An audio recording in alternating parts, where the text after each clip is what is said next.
The Big H Podcast, tune in now. Conversations that'll wow. Laugh and learn, stay a while. Let's explore that Hilton style.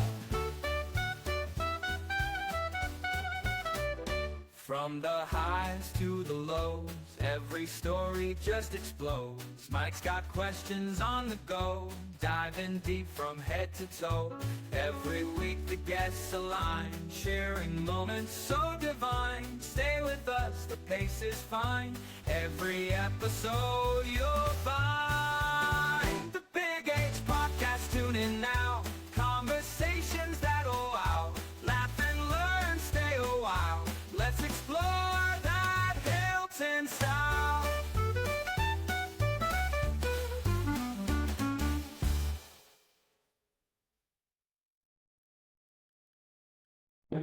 Nice to see so many party Hiltonians out on this a night like this. Before we begin, we'll start with the pledge. So I'll ask you all to stand. I pledge allegiance to the flag of the United States of America and to the republic for which it stands, one nation, under God, indivisible, with liberty and justice for all. Thank you. Have a seat. The flag thing. Yeah, there are two flags. Nice to see such a big crowd on a night like this. Congratulations. Okay, a couple of, just one note that I want to bring your attention. In this coming, the meeting in April, not next month, but the month after, is our annual membership meeting. So we're going to have a little business to attend to that night, which will be to vote on bylaw amendments that are posted now on the website and in the Facebook page.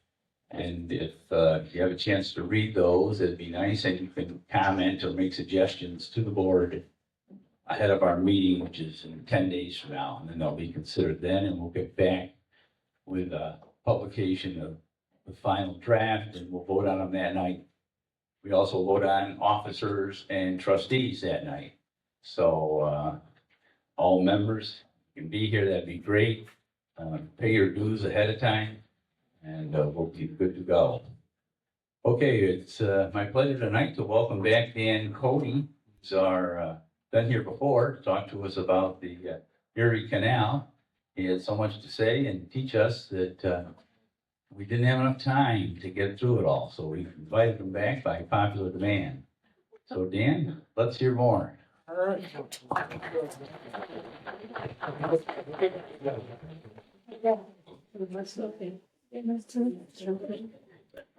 good evening, everyone. Thanks for coming out. Thanks for inviting me back again. Just to remind you, my name is Dan Cody. I am an American historian. I just retired from teaching American history I was an adjunct professor at 3 local colleges. But my fingers are still deep in my passion of history. I work at the Rundell Library, downtown Rochester, every day from 9 to 1 in the local history and genealogy division. It's fascinating. So if you have any interest, come down and stop in and see me. But I'm still doing lectures like this because it's so much fun getting out, and I always learn something new from the audience every time I give one of these. So I kind of go off of my own selfish interest sometimes just to learn something new. Because I used to tell my students, it's a good day if you learn something new. So, okay, the last time I was here was 2025, and it was the 200th anniversary of the Erie Canal. So we talked at length about the Erie Canal. But what I left you with was a little bit of a cliffhanger, because I talked about how the Erie Canal made Rochester, and I ended by saying how Rochester changed so much over those very short years, just about 30 years, really just one generation. But then I said that there was a storm cloud on the horizon, and that Rochester would play a vital part in that crisis, as we will come to find out, in American history. So, having the Erie Canal make Rochester, because now what we had east-west transportation of raw materials and then finished goods to wherever they want. We have north-south transportation on the Genesee River. And of course, the city itself was a powerhouse. And I'm using that in two different ways. The powerhouse that the moving water and the falls presented. So you have to remember, like I tell my students, back in these days, there's no electricity. Water power was the power of the day. So I don't know if you remember when I talked to you about the mills and the factories along the river last time. Water also powered factories, any type of machines that were being used. And we're going to go over a few of them tonight. But I just want to remind you a little bit, water wheels making the power, that energy is transformed to the machines by a series of overhead pulleys and leather belts that bring the energy down. And then whatever type of machine that was, that's how it ran. So, let's get started. So, antebellum. All right, first of all, antebellum. What does antebellum mean? Before the war. Antebellum Rochester was more than just an economic boomtown that I just talked about. It was also a reflection of the issues that were dominant of the times. The issue of slavery had been kicked around for politicians since the founding of our country. Over the years, Congress debated and compromised on the issue. The strength of the economic impact of slavery in the South was matched by the anti-slavery movements in the North. Rochester had long been home to reform-minded citizens. In 1838, Abigail Lydia Mott helped found the Rochester Anti-Slavery Society, and a few years later was a co-founder of the Rochester Ladies Anti-Slavery Society. Rochester's location on the Erie Canal and on the border with Canada was vital to the movement of runaway slaves on their way to freedom, especially after the passage of the Fugitive Slave Act of 1850. By mid-century, the atmosphere in Rochester was conducive to agitation and agitators. The parents of Susan B. Anthony lived in Rochester and were part of the Quaker resistance to slavery. Frederick Douglass chose Rochester as his home due to the progressive attitudes of the city. It was from Rochester that Douglass published his newspaper, the North Star, and other anti-publications and correspondence. As the years went by, the issue of slavery was like a pot of water boiling on the stove. As the years went by, the temperature of the water increased. It wouldn't take much more heat to have that pot of water boil over. Newspapers were the mass communication of the times. Rochester's newspapers and their readers have been following the national issues right along throughout the years. The people of Rochester knew what the issues were. The abolition movement was very strong and visible in Rochester. Newspapers were following the violence that was occurring in the Kansas Territory regarding slavery. The abolitionist John Brown visited Rochester many times, frequently the homes of the Anthonys and visiting Frederick Douglass. In April of 1859, Old Brown, as he was known, spoke at City Hall in Rochester, quote, to vindicate the cause pursued by himself and his friends during the late troubles in southern Kansas. unquote. And for you history buffs, remember, he was involved in a massacre of slaveholders that were moving in to the Kansas Territory. While in Rochester, Brown recruited several blacks for his planned attack on Harper's Ferry in Virginia. Shields Green, also called Shields Emperor, a clothing cleaner who lived on Spring Street in Rochester, joined Brown at Harper's Ferry with David Cunningham, another black Rochesterian. When Brown was captured by federal troops, papers found in his carpetbag implicated Frederick Douglass. Douglass claimed that Brown spoke to him tirelessly of the mountain fortress that he was to build, but said he never planned to participate himself. An order for Douglass's arrest was intercepted by a very sympathetic telegrapher who warned Frederick Douglass of his impending arrest, and at the urging of friends, Douglass left for London, England. Greene, on the other hand, was hanged for his part in the aborted insurrection, and Cunningham died of typhus before he could be hung. So, what's Rochester like at these crazy times?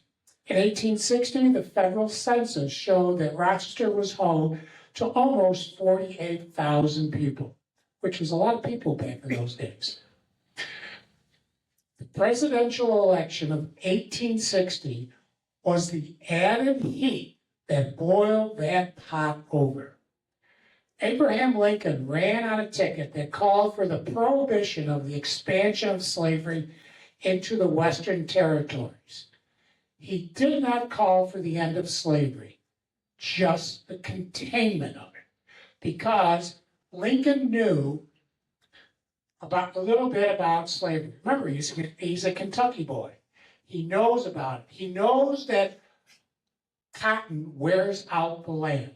He knows that after several generations, you have to either let the land sit fallow or you have to find more land to grow your cotton.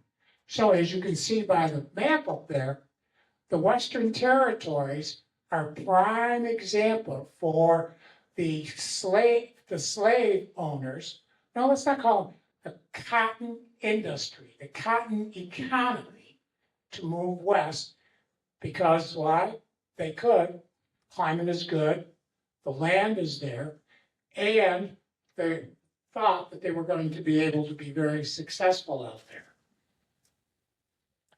This was clearly opposite of the thought of the economic giant of the cotton industry. Like I just said, cotton was king, making huge amounts of money and driving the southern economy and the northern economy as well. But Northerners would not admit that. Now, when I say this before, I can see some people looking at me, okay, what's going on here? Give you an example. My good friend is a fisherman up in Cape Cod in 1860. He goes out every day, fills his boat full of cotton, comes back to the shore, and he sells it. Because why? He's got to sell it to feed his family. Does he care who he sells his codfish to? No. He's going to sell it to some broker, and that broker just might sell it to a distributor who's going to take that cod and salt it so it preserves it. Cod it's a thick, flat fish. You can pack it in boxes or barrels and get lots of it in a small space. You can put it on a ship, and you can send it where? You can send it down to the Caribbean, because at this time, every single one of the Caribbean islands is a sugar plantation, because sugar is making all kinds of money for everybody. And who's doing all the work down there? The slaves. Well, codfish is very high in protein and carbohydrates. You only have to feed the slaves a little bit so that they're healthy enough to work for one more day. So this guy that goes out and catches all that codfish, he could be an anti-slavery zealot. He could say that the people who participate in slavery are going to burn in hell forever. But as you can just see, he's participating as well in the economy of slavery. It had its tentacles everywhere. Like I just said, slaves were considered property as under well-established precedents in the legal system of America. A couple of examples. The 3/5 rule for congressional representation passed in 1789, and the Dred Scott case of 1856. Cotton producers needed to be able to bring their property to these new territories to continue their economic way of life, and the Lincoln candidacy was a threat. Under American chattel slavery, slaves were property, the same as horses or furniture. Southerners demanded to be able to take all of their property into the new territories. Limiting the transporting of property was limiting their economic way of life, if not, in fact, destroying it.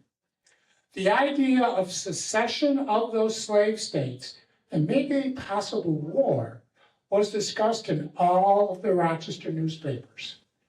Frederick Douglass wrote, quote, "The contest must be now decided forever.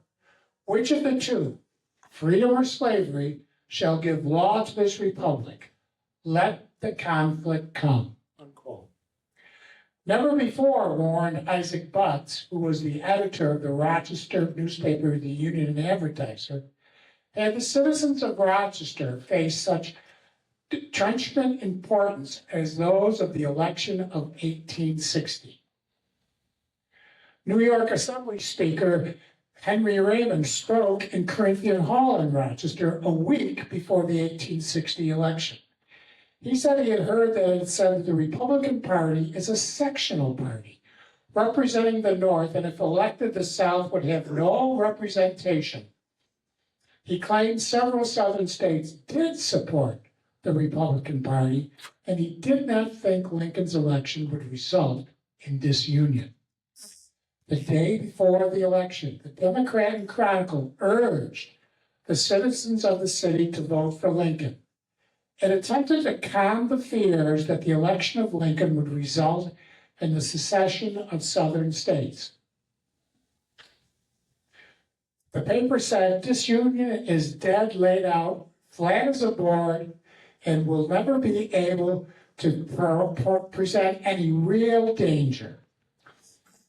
The following day, the paper reported that 973 out of the 1,032 votes cast in the city were cast for Lincoln. The first of the only two times that Lincoln came to Rochester was on the morning of February 18th, 1861, when a large throng, estimated by one observer at 15,000, gathered to greet the train bearing the president-elect towards Washington for his inauguration. In the months following the election, the Southern states did begin to secede. Negotiations in Washington were held to attempt a peaceful settlement. The tension in Rochester was great as the city awaited news of the encounter at Fort Sumter and the possible outbreak of war. The Democrat and Chronicle noted, it is, quote, "It is prevailing belief here that a collision is to happen before many days, but on many accounts it is desirable that the blow which inaugurates the war shall come from the rebel side first." That's very key. News of the attack on Fort Sumter brought a surge of patriotic unity to Rochester. The Democrat Chronicle reported, "Northern people will go into the struggle almost as one man, determined at all hazards to maintain the honor of the Stars and Stripes and the integrity of the Union."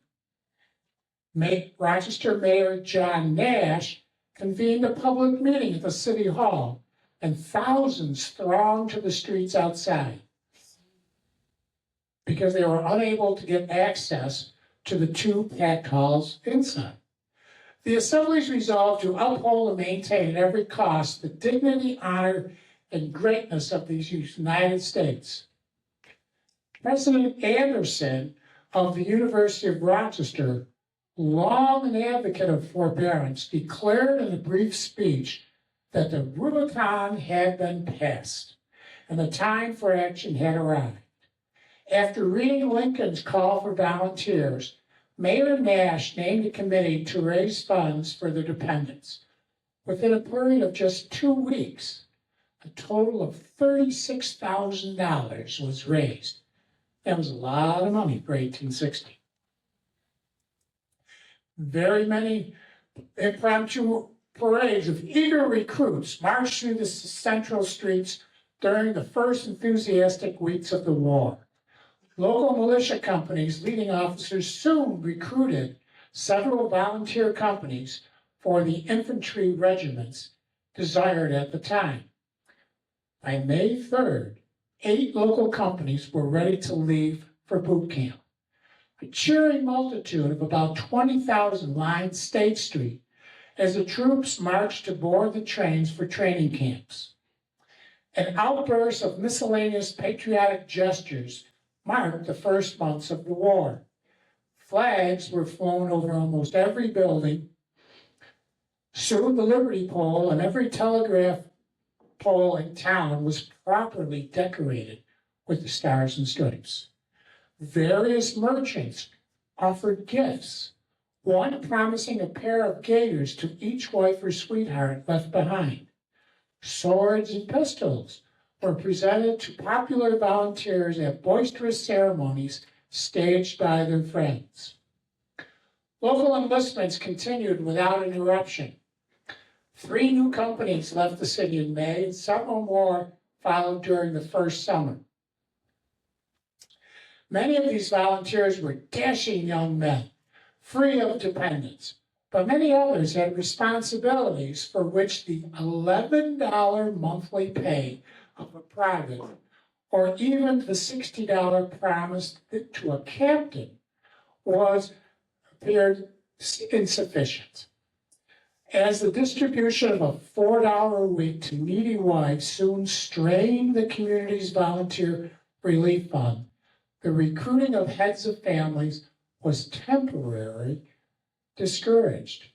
When enlistments did incline in the fall, the first $100 bounties were advertised in the city. Camp Hill House was established on the county fairgrounds to accommodate the men while the rosters for new regiments were being completed. On the evening of July 22nd, 1861, the community first began to realize the full somber implications of war.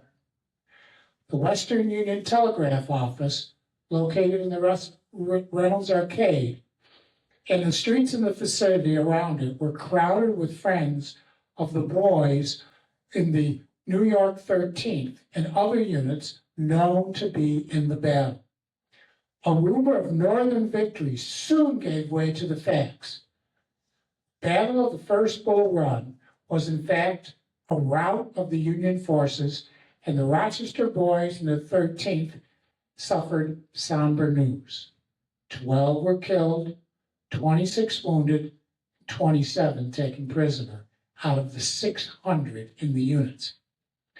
Losses from other local units added to the weight of the private sorrow endured by the city. The proportions of defeat, as they became apparent, cast a new light on the struggle and compelled the city to mobilize for a war, not a punitive expedition. Rochester, together with other northern communities, began to prepare for a long, drawn-out struggle. Discouraging news continued to arrive. A few saw amusement, listen to this, in the report that our local congressman, Alfred Ely, who had driven with other civilians from Washington to watch the battle, the First Bull Run, had been taken captive during the retreat from Bull Run, but the merriment stopped when one of his companions, the very popular Calvin Hudson of Rochester, sickened and died while in captivity in Richmond. The men of Rochester in great numbers marched off to war. Around 10,000 men from the greater Rochester area served in the military. Some were recruited in other cities. During the war, 5 major regiments were recruited from Rochester.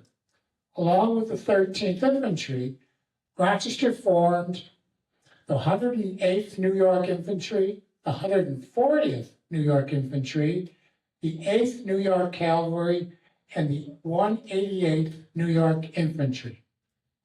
According to the publication of the official record of the New York State in the War of the Rebellion, published in 1907,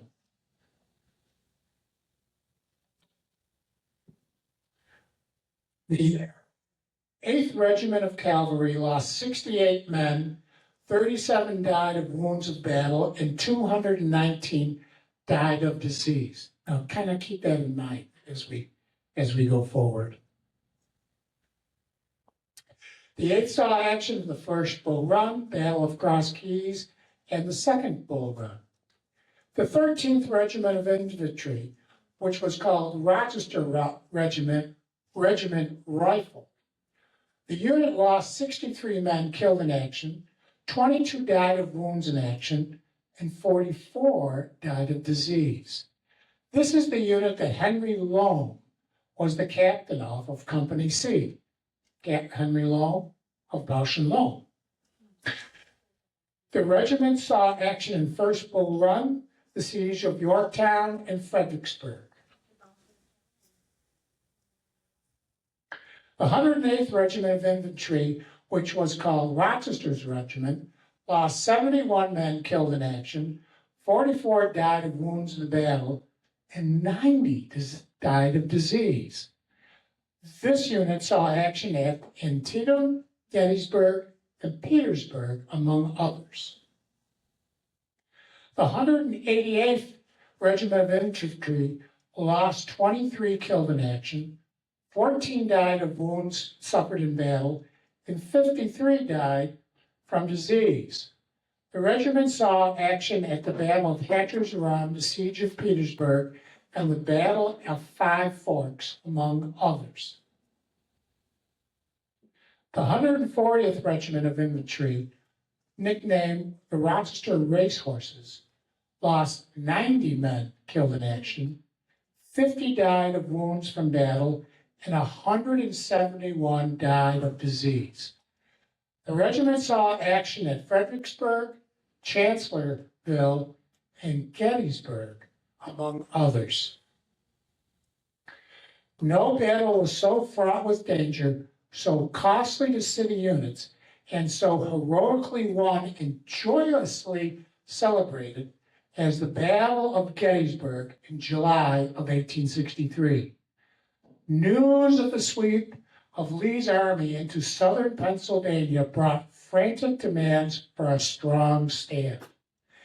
As the battle developed, the New York 140th, under the command of the gallant young Colonel Patrick O'Rourke, found itself near Little Round Town, and in a dramatic dash seized the strategic elevation in time to beat off an advancing Confederate force, which, if it had secured that height, might have turned the tide of the battle.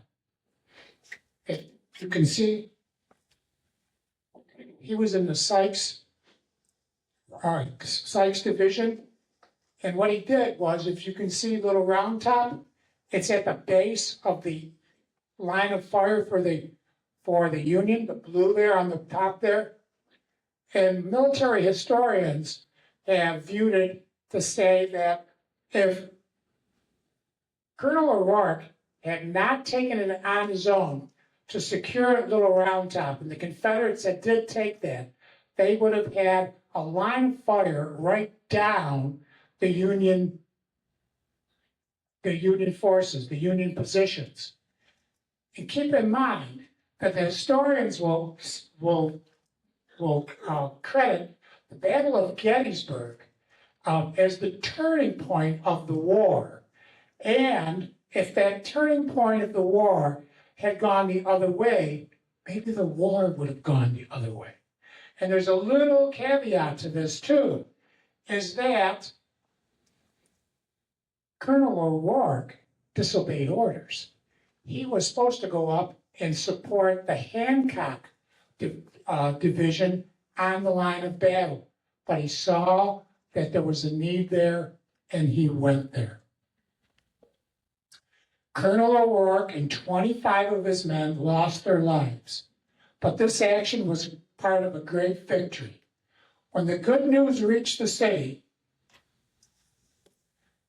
an hour before midnight on July 5th, the ringing of church bells brought thousands out for a clamorous celebration that made up for the somber observance of the 4th. 10 days later, crowds of Protestants and Catholics alike followed the funeral procession of Colonel O'Rourke to St. Bridget's Roman Catholic Church. O'Rourke went to public school number 9, and he was a West Point graduate. And he died when he was only 26 years old. And there's the monument in Gettysburg for the 140th with Colonel O'Rourke's image on it. And it's unique, as you can see. Well, maybe you can see. But I don't know why they do it. I'm still looking into this. But when people go there, they rub his nose for good luck. And you can see it's kind of really shiny there. But I'm wondering, he died there. Why are you rubbing his nose for good luck? I'll get back to you on that one. But in Rochester, there was no distinction based on class that judged your patriotism. The men and boys that filled out the musters for these regiments came from all economic classes. Rich and poor alike enlisted. The Kidd family was a very, very rich and prominent family in Rochester. William Kidd Sr. owned many very successful businesses in Rochester and lived in a fine mansion in the 3rd Ward. His son, William Kidd Jr., enlisted, and sadly, he was killed at the 2nd Battle of Bull Run, and he is buried at Mount Hope Cemetery. The other end of that economic spectrum is represented by Alexander Lackey, who was a dirt poor 13-year-old orphan living with his sister part-time on Brown Street. He enlisted in 1862 and served for 3 years as a drummer boy, as was quite common during the war. Alexander Lackey survived the ravages of war and returned to Rochester in May of 1865. He died the following July of disease here in Rochester. He was only 16 years old. It wasn't long before the war's impact on the economic, civic, and cultural life of Rochester soon became evident. Orders for military supplies stimulated several local firms and prompted the establishment of new ones. Rochester escaped the severe economic disturbance suffered by many communities at the outbreak of hostilities. Our local banks, having few if any investments in the Deep South, were in a stable economic condition. Perhaps the first industry to really reflect the uptrend in business, of course, was the press. The increased circulation of the 3 dailies, the Rochester Daily Union and Advertiser, the Rochester Daily Democrat, an American, and the Rochester Daily Express. Increase in circulation of all 3 of these newspapers started as the crisis unfolded in late 1861, and during the war years, Each newspaper, of course, claimed a larger circulation than the other ones. Army contracts encouraged the establishment of a number of new concerns and the expansion of older firms. A tent and flag factory appeared on Exchange Street in April of 1861, and a month later, an order for 10,000 army belts launched another enterprise. The long-established shoe industry here in Rochester was compelled to expand and advertised for 500 additional shoemakers. Ellen H. Churchill, whose first army order for 5,000 pairs at $2.20 each, was followed by a plea for all the shoes that they could produce. As Napoleon once said, an army marches on its stomach. Rochester's millers again enjoyed a rushing business as the demand for flour recalled earlier boom days. By 1863, our local pork dealers were producing 26 tons of pork, valued at $280,000. Several technological improvements increased clothing production. Only a few of the 42 clothing shops in Rochester introduced sewing machines, but most of them adopted the team system, permitting a more effective assignment of tasks within their factories. Rochester's industrial activity spurred several commercial improvements. The enlargement of the Erie Canal, finally completed in 1862, permitted the launching of bigger boats and the use of steam tugs. The canal was now wider and deeper. Each war year saw an advance in the tonnage and in the total value of local shipments on the canal. 2 lines of new and improved steamers on Lake Ontario scheduled regular stops at the Genesee port and prompted the federal authorities to authorize the repair of the piers at Charlotte. It was the railroads, however, that had the greatest increase of traffic. When the war broke out in 1861, the city was served by the New York Central Railroad and the Genesee Valley Railroad. Each company only had a single track to the city. The New York Central did not complete its installation of a double track between Rochester and Buffalo until 1863. All trains through Rochester doubled their lengths during the war years, and by the end of the war, the Erie Railroad was also serving the city. The women of Rochester contributed to the war effort as well. There was no coordinated union effort to supply the troops. State and localities had that responsibility.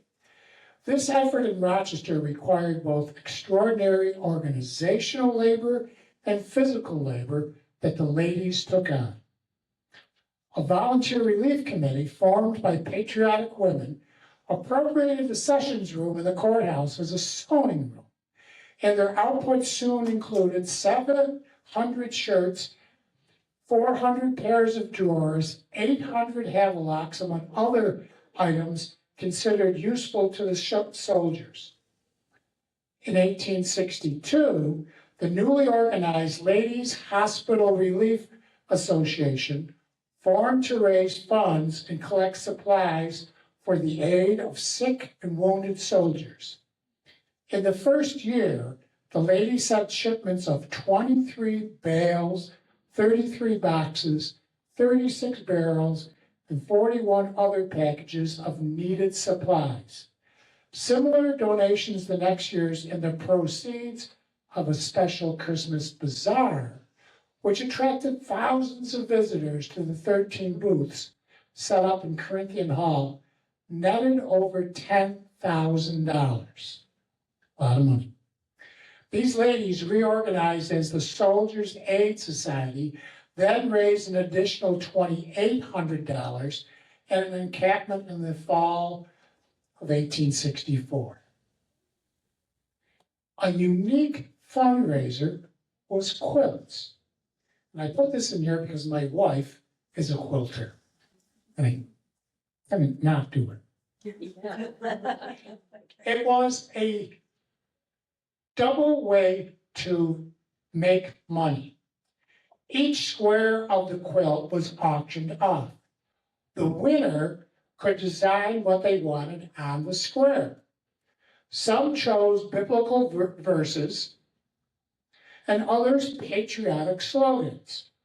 Once all the squares were completed, they were sewn into a single quilt, and then that quilt was auctioned off. All the proceeds from both auctions went to the procurement of supplies for the soldiers. Earlier efforts to establish 2 local hospitals were quickened by the wartime emergency. St. Mary's Hospital, recently established on the western outskirts of the city, enlisted chiefly Catholic support. City and county funds for the care of sick poor aided the struggling institution. And in early 1862, the Army began to place small detachments of wounded soldiers at St. Mary's. The construction of the so-called City Hospital was finally completed in 1863 at a cost of $14,000, largely raised from Protestant sources, creating a rivalry between the 2 institutions. The mounting demand for hospital beds had by this time silenced the expression of jealousy, and all elements rallied to help St. Mary's build a second wing, increasing its facilities to 400 beds, while accommodations for 200 were provided at the smaller city hospital. By May of 1864, the city was caring for at least 400 wounded round the clock every day. As the summer of 1864 advanced, and the desperate battles exacted many casualties among almost all the Rochester units, criticism of the war increased. And that August, the Rochester newspaper, the Union and Advertiser, cheered the nomination of McClellan as the 1864 presidential Democratic candidate to replace Lincoln in the White House. The people of Rochester again followed the election process with extreme vigilance. The outcome of the war rode on the election because McClellan was a peace candidate. He basically said, hey, if they don't want to play in our sandbox, let them go. We'll sue for peace. They can go their own way. We can go our own way. Lincoln, of course, on the other hand, was the Union must be preserved.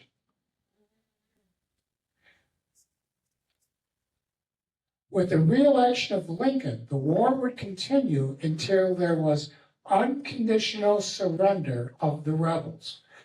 Lincoln never saw the Confederacy as a legitimate government. Never.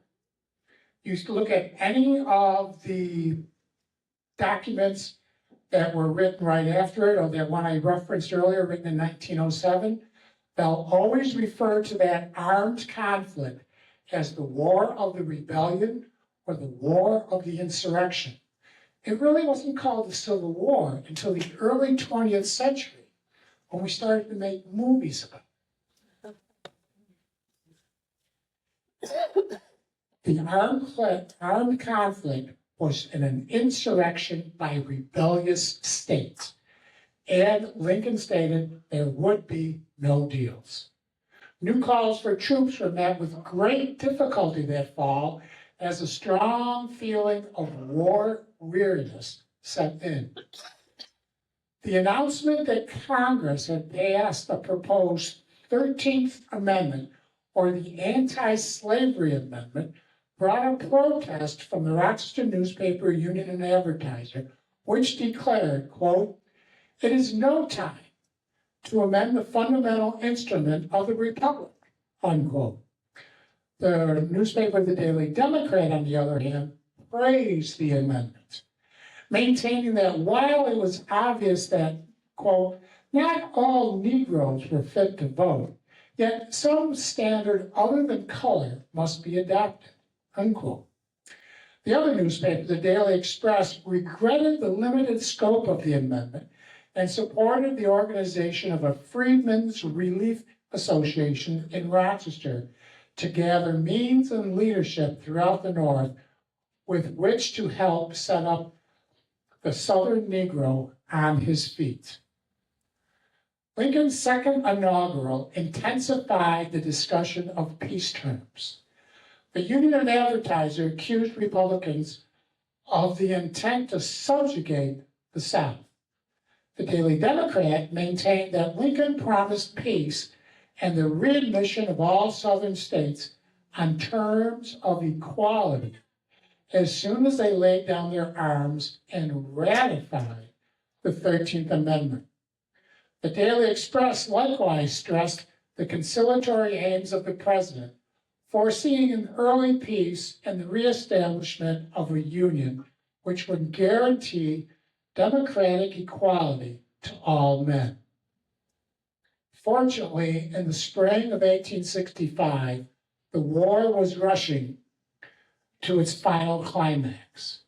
When the thrilling news of Lee's surrender reached the city on Monday evening, April 10th, the joyous clanging of every bell in the city brought citizens flocking to downtown streets.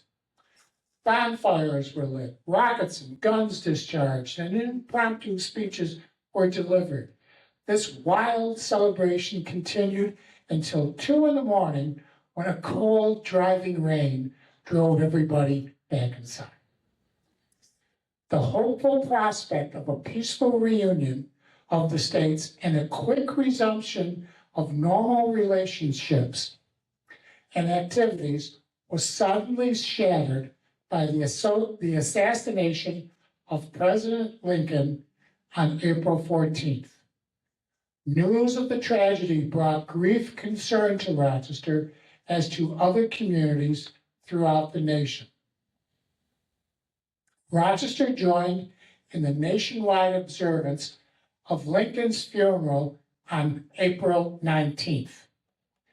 A solemn procession, nearly 2 miles in length.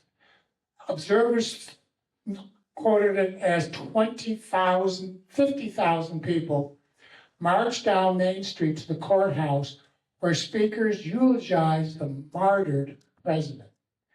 Not only had the nation lost a great leader at a critical moment, but the spirit necessary for a peaceful reconciliation of the states was disappearing. This tragic turn of events became apparent that spring. A somber crowd gathered at the railroad station on April 27th as Lincoln's funeral train paused on its journey westward, taking Lincoln home.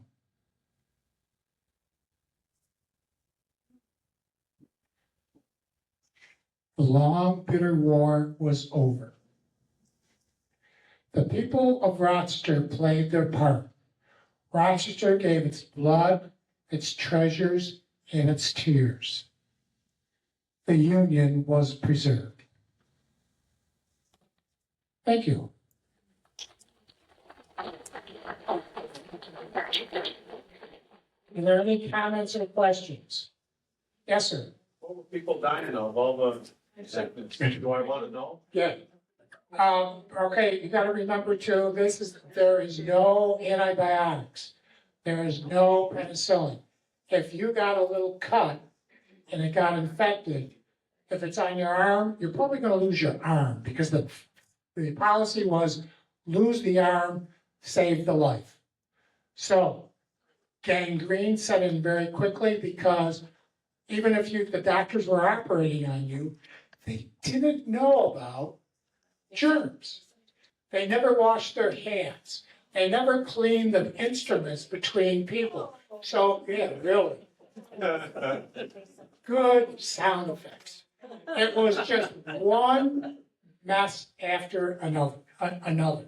So the disease, and of course, in the camps, there was no hygiene as we know it today.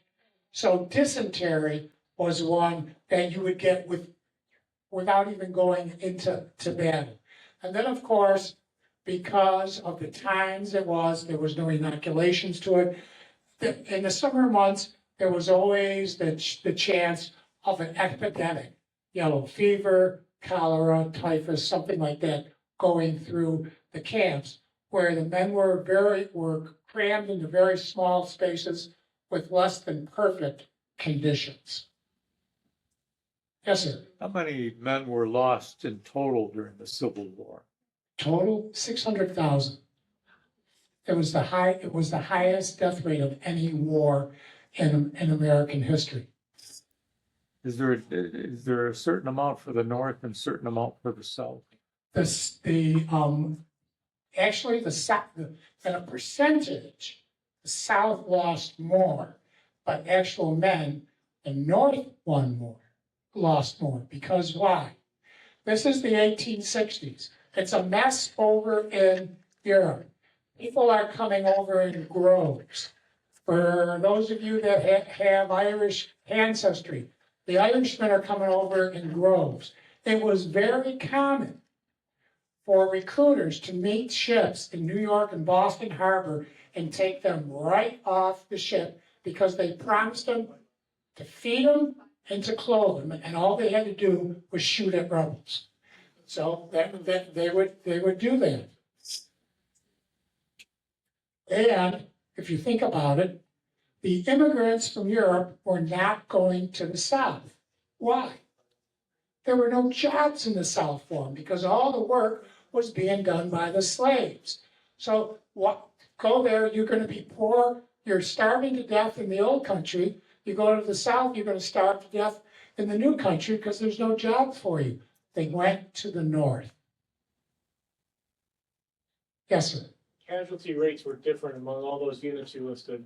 Was there any rhyme or reason why some were more? Was it because of the battles they were in or how they were formed? Or... It was a little, yes, it was a little of both. Because where they were, what units, what divisions they were assigned to dictated what battles they went to. And those of you that are Civil War buffs, you'll know that the Battle of Antietam was the bloodiest day in American military history. We had one of our Rochester units was involved at Antietam and lost quite a few men there in that one single day. O'Rourke. Yes. Just named after. Yes, it is. Yes. Colonel O'Rourke Memorial Bridge down in Charlotte. I grew up in Charlotte. It used to be the Stutson Street Bridge. Yeah. Well, now it is a beautiful, beautiful bridge. There's a big plaque on it that tells a little about the story. But here's something else about Colonel O'Rourke. Is right before he and his unit marched off to war, he married his sweetheart. He marches off to war, he gets killed. She was so devastated by his death of her brand new husband that she wanted nothing else to do with this mortal world. She went and joined a nunnery, became a Catholic nun, and devoted the rest of her life to the religious life. She goes on to become principal of a girls' school in Connecticut and has died and is buried there. Colonel O'Rourke himself is buried in Holy Sepulchre. There is a group in Rochester that's called the Friends of Colonel O'Rourke. And what they want to do is, remember I showed you on that map where he went and took one little round top on his own? This group, and it's growing, what they do is they have a petition going to Congress. And they have to have, I think, 30,000 signatures for this petition to go in front of the President of the United States. Because what they want to do is they want Colonel O'Rourke to be awarded the Congressional Medal of Honor for what he did at Little Round Top, all on his own. So we still, here it is, how many years after the Civil War, we still have unresolved issues right here in Rochester. Yes, sir. Was Colonel Chamberlain underneath him? Now, Chamberlain was with the Maine volunteers. They were in two different units. Yes, sir. Did you ever hear about Congressman Little from Rochester, who went down to the first battle of Bull Run to see how the war was going? And it was sort of like going to the Super Bowl to see whose team was going to win, but he ended up getting taken prisoner. Right. It was Eli. Was it Eli? Yeah. I said you showed that because what they thought was, oh, these crazy rebels, they don't know what they're doing. We're the United States of America. We're going to go and really whoop these rebels. Well, it didn't happen that way. It ended up being a rout. The Union soldiers throw their rifles down and they run back to the safety of Washington, D.C. So it is exactly that. They went there, they brought their Congressman Eli, brought a picnic lunch. He was sitting there having a picnic lunch on the hill because the battle was fought. Anybody ever been to the battlefield? Yeah, you'll see the hills are on the other both sides. People were sitting on both sides and they're, oh, this is going to be great. Like you said, the Super Bowl, because the war is going to be over with in a couple of hours. And it wasn't. He ended up spending 6 months in jail. Yes, and his aide, who was captured with him, he ends up dying of disease while in the Richmond jail. So it was kind of funny at the beginning. It wasn't funny at the end. Yes. You mentioned the expansion of the canal. Was all this commerce and everything that Rochester was producing, was it going out by canal? Yes. Or was it going out by train? It was going out by canal and by train because the trains were limited. The trains were limited because they only had one set of tracks. So think about this. If you only have one set of tracks, the train can only go in one direction at a time. So you can't have simultaneous movement of goods, either raw materials or the finished goods going back. It wasn't until 1863 that the New York Central had a double track, so you could go both ways. Over the entirety of the war, the railroads did transport more because railroads can go 24/7, 365. The canal freezes. However, canal transportation was much cheaper than railroad transportation. So it was kind of depending on what time of year it was and how much money you had and how much transportation cost was going to be bearable. You mentioned shoes. Were there any other things, particularly that Rochester manufactured for the war effort besides you mentioned the shoes? I think, and we meant, because of, I said before, we had lots of different factories. Everyone in Rochester, it became a war economy. So if you could produce something for the war, because remember, I tell my students this all the time, the Army doesn't make anything. They have to buy everything. So if you want to get a good government contract, make something that the Army needs. So they did. Like the one that first started up was the flag and the tent.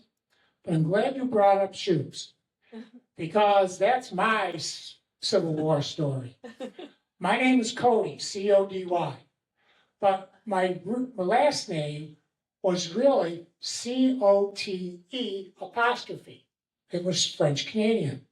My father's family was French Canadian cobblers from Quebec that saw this need for cobblers and came down to Rochester because there was a government contract and they were making a lot more money working and they had guaranteed jobs because the army needed it. Because remember this, the Northern Army had to go into the South to put down the rebellion. The Southerners just wanted to be left alone. The North had to put down the rebellion, so they had to march down there. A lot of people didn't have shoes. A lot of people went barefoot in the summertime because you could save money and only wear shoes in the wintertime. But the soldiers had to march. They had to have shoes. And what was a unique thing that began to really become commonplace, even on the cheapest shoes, there was a right shoe and a left shoe. Because why?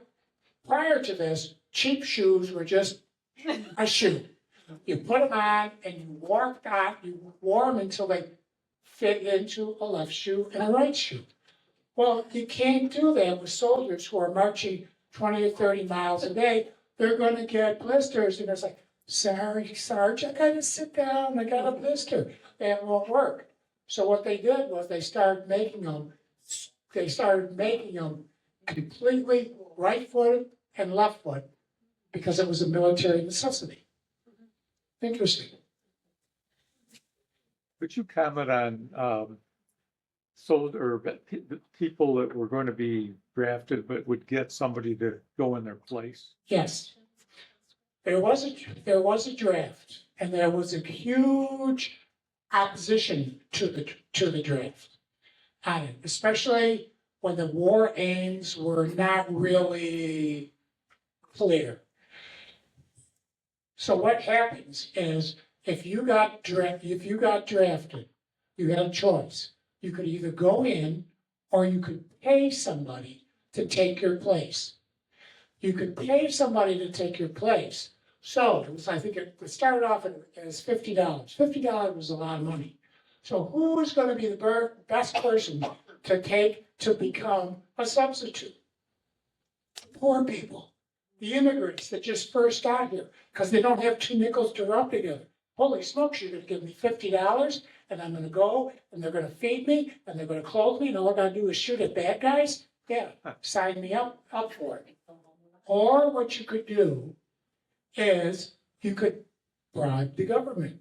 You could give the government $250 and your draft request would go away. So it wasn't really fair. New York City had a very infamous draft riots. And what this was, it started to become, are we going to go to war? We, the white men, are going to go to war to free the black men. The northern thoughts were, we don't have a black issue up here. It's a southern issue.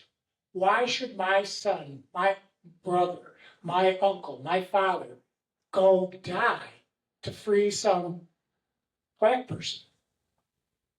So when that decree came out that they were going to be drafted to go do that, because that was the perception. Because you got to remember, the Emancipation Proclamation came out, and it really did start making the aim of the war the abolishment of slavery, because slavery was the cause of the rebellion.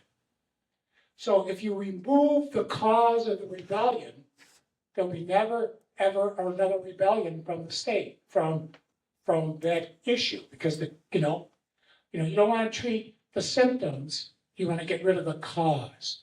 And the cause that Lincoln and the Northerners saw, a cause of this rebellion, was slavery. So let's get rid of it.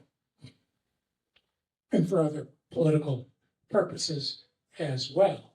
But when the election of 1864 came, on election night, Lincoln went to bed not knowing if he had a warm, fuzzy feeling if he was going to win or not. Because the country, and Rochester as well, was so tired of the war. So tired of going down to the Western Union Station to see if your loved one was on a casualty or a killed in action list. So it was really, it's funny, not funny, haha, but I find it interesting being a historian on how you can go to these reenactments of the Civil War. And the Civil War was nothing more than wholesale slaughter. Because the generals were fighting it with tactics from the Napoleonic Wars of the early 1800s. And what that was, my guys are gonna line up here, your guys are gonna line up there, and we're gonna shoot at each other until one of the sides say, we've had enough, and they leave the battlefield. Whoever's still on the battlefield wins. The problem was the technology that they were shooting at each other. Back in the Napoleonic times, it was muskets, right? Muzzle loading muskets. Now what it was breech loading rifles, and they were rifled, which means that there was a groove cut in the barrel that made the bullet spin and go faster. It could go farther and straighter. So if you're a general and you've been to West Point, I'm setting up 100 yards from the enemy. I know that there is going to be a 30% of my bullets are going to hit the target. Well, with the rifle technology, that 30% was thrown out the window. It was 80, 85%, 90%. It was wholesale slaughter sometimes.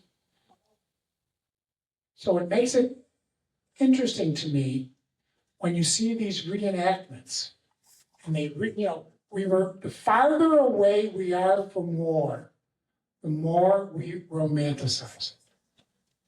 If you think about it, maybe I'm preaching, but if you think about it, the further away we are from war, the more we romanticize it.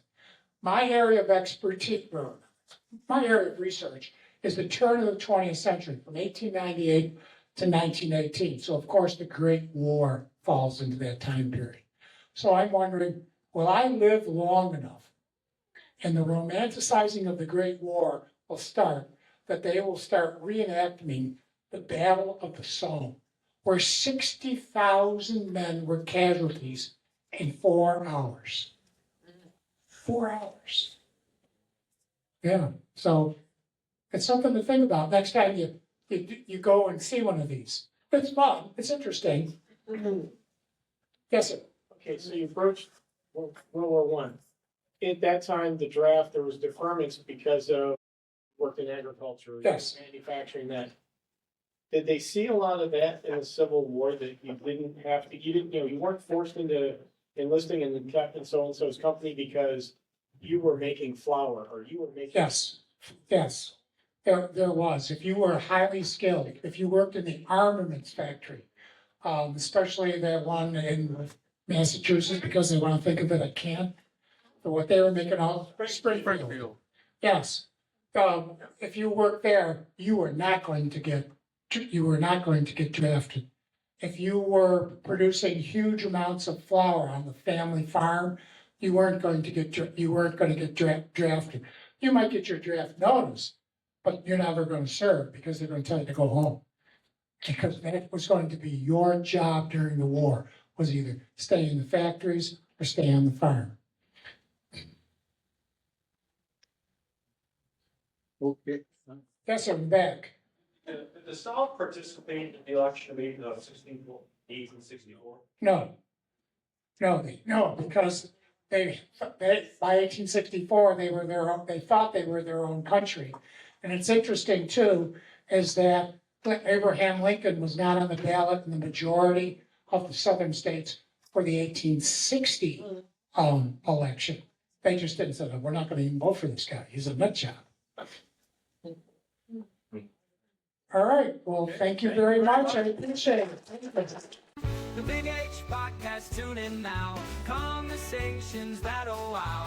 Laugh and learn, stay a while. Let's explore that Hilton style. From the highs to the lows, every story just explodes. Mike's got questions on the go, diving deep from head to toe. Every week the guests align, sharing moments so divine. Stay with us, the pace is fine.